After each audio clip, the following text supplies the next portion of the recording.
Hello，大家早晨啊！點解我今日會講粵語呢？因為我今日去香港。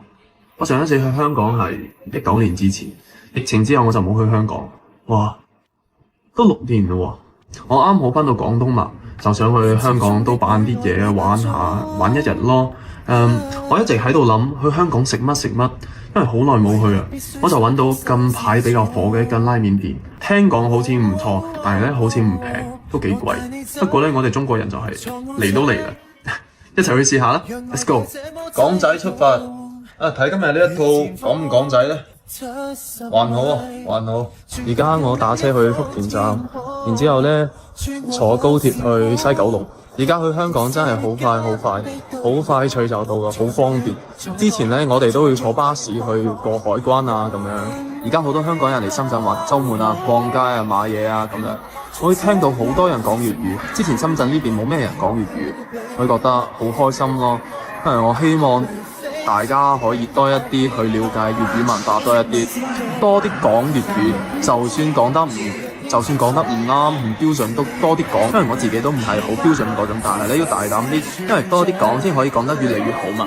就好似我喺北京或者喺其他地方，我聽到有人識講粵語，我會好開心，真係嗰種老鄉嘅感覺咯。以前其實冇咩感覺，而家越嚟越少，所以遇到識講粵語嘅人，我會覺得好有嗰種親切嘅感覺。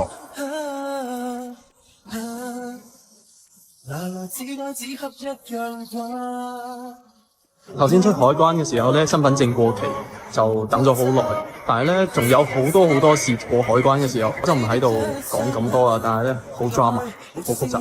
唔知大家有冇覺得就係，其實你一落到香港，有種港鐵嘅味道，港味，好神奇嗰種味道，就係專屬於香港。哦，就喺呢度啊！真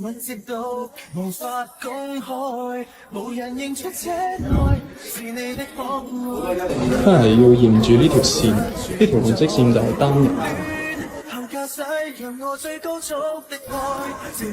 都係咁樣發呢個單俾你，然之後咧喺呢度排隊，呢度排隊可能等住一位啊2位咁樣。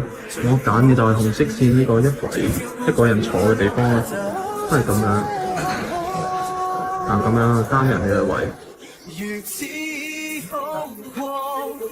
哇！呢個生雞蛋要18蚊，雞蛋都比叉燒貴。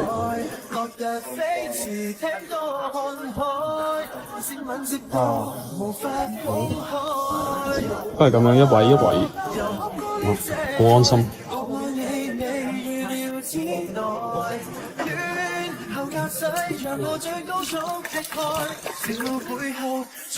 就係呢度揀套餐，揀你想要嘅口味。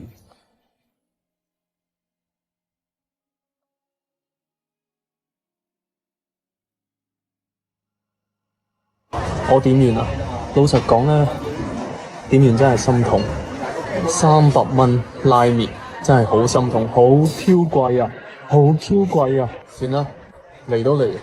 其實我覺得香港人係好容易分辨出嚟嘅，因為我睇到就係我認一個可能係咪香港人大概嘅感覺呢，就係大家旅行啊或者出門啊，就會背個書包啦，有個書包背心或者好簡單嘅 T-shirt， 然之後呢戴個眼鏡，頭髮整得咁樣斜，好似肚節咁樣。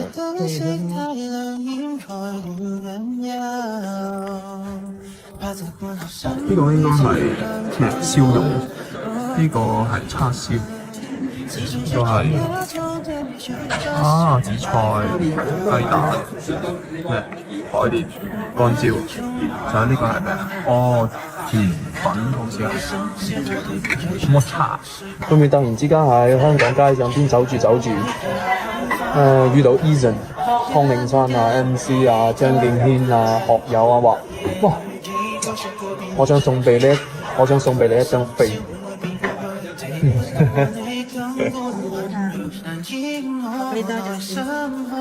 哦，呢度冇紙巾，還好我自己有帶。咁多人出街要自己帶紙巾啊！有紫菜。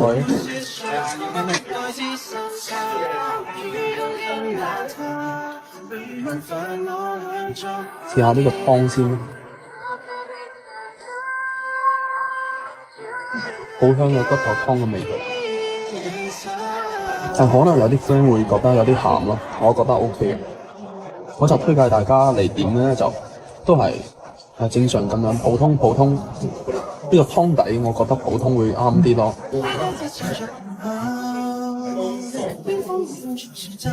硬啲應該都好食。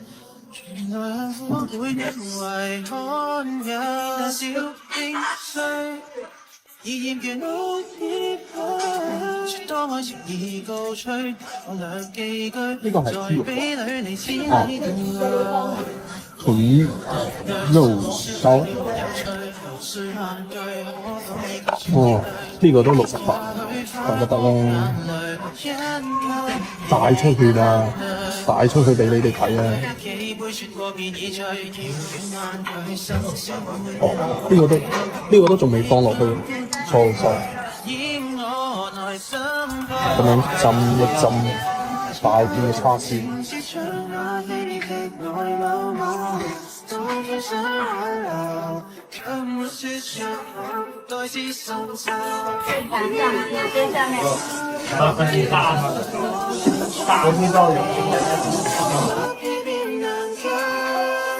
我覺得如果食到後邊會有啲鹹，其實日本嘅拉麵佢會濃啲，好濃好濃。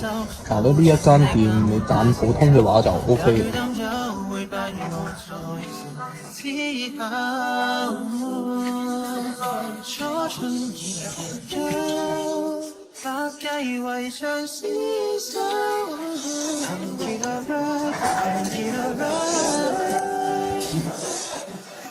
篤火，18蚊港紙一個雞蛋。我喺大陸，我買咁多，好貴啊！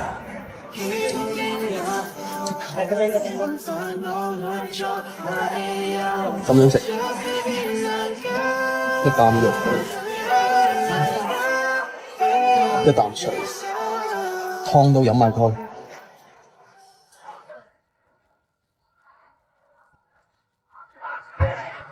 其實湯係好飲嘅，但係好鹹咯。而家我咧就建議咧，大家嚟呢度點嘢就係、最普通一個拉麵咯。其他嘢小食你想再點咧都可以做嘅，係唔錯嘅，就係有啲鹹。哇，白光！Share your opinion with us by scanning the QR code。我覺得應該好多人係反應太鹹啦，太鹹，我荷包頂唔順。中意嘅話就嚟香港消費 OK， 幾中意香港都係唔錯幾好。仲冇食晒。今次其實都要練 BGM， 要咩 BGM 啦，好多 BGM 粵語歌啦，係揀唔過嚟，求其放兩首啦。